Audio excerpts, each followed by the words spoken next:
So this is what I've been playing around with. This is kind of like a rock arch. I need to throw on a material, so I'm just going to quickly jump over to the asset browser. Let's use True Assets, and I should have a material already downloaded.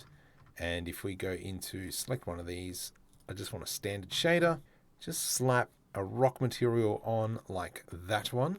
Cool. And so this is our archway. Let's just close that off. And then from here, we're going to be using RBD Labs, which has been recently updated. Okay, let's smash this out. So into fracture mode, prepare. I'm going to do annotation. That's right. And I'm just going to draw where I primarily want this to be snapping, and that is the middle. And please, we're going to go into fracture, own particles. I'm just going to click fracture, and we can see that we've got a bit of a problem, I think. So into annotation, and I just kind of want a snap. Probably in those two spots, I think would be best. Ugh, that vertex doesn't look good at all. Just clean up the mesh a little bit.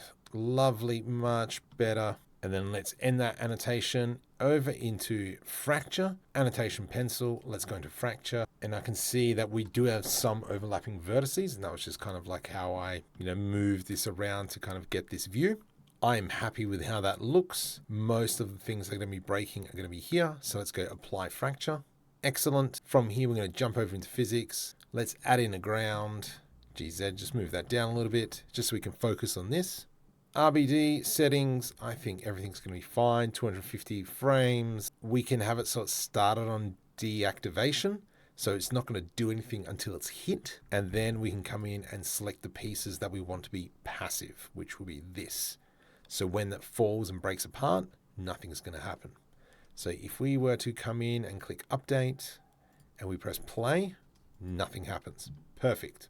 And that is because we set it to start deactivated. What I am going to do is I'm going to bring in a little bullet or a little tiny sphere, and we're going to go from here, I, to set a keyframe. Let's go to 50 and through here, I again. So it's going to have this path so we can see how it flies through there. However, if we press play, we can see that it starts slow and then it stops slow. So selecting everything down the bottom here, press A and then T to bring up the interpolation. And we're going to go linear. So it's just going to go from point A to point B. A little bit slow. Let's bring it in a smidgen. That's looking much better.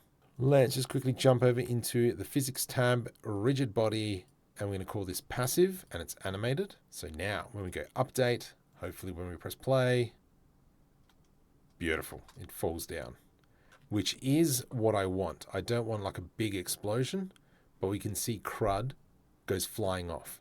Awesome. Now, I'm not too concerned about everything else, but I will go into bake and export. So let's go bake all dynamics. And then this is where we can come in and add a little bit of extra details. So if we click on particles, I can go debris. Let's just click on dust. We'll create some dust. Perfect, that's looking good. And then if I press play, all these pieces will create dust as it breaks apart.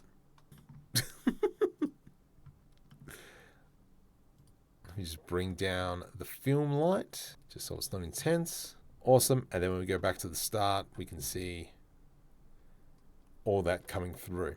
Now we can see the inside of the rock is the wrong color, which is fine. Outer materials of the debris, we will change that to rock, change the inner material to rock.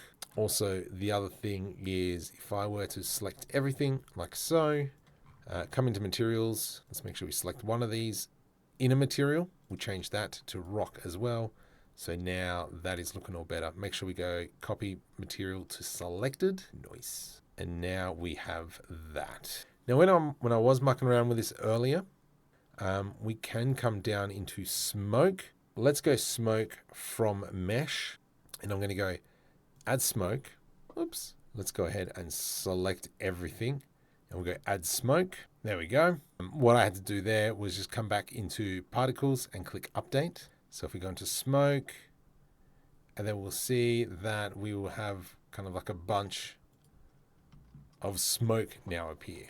The only thing though is that it's super, super thick, dense. I mean, it kind of works.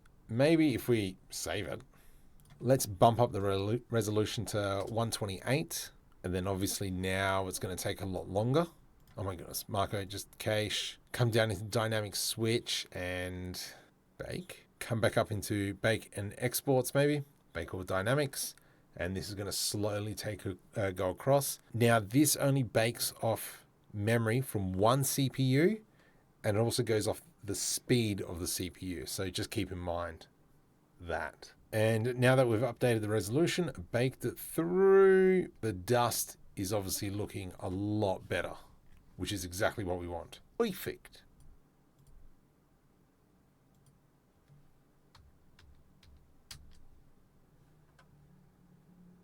Yeah, right. That's not bad.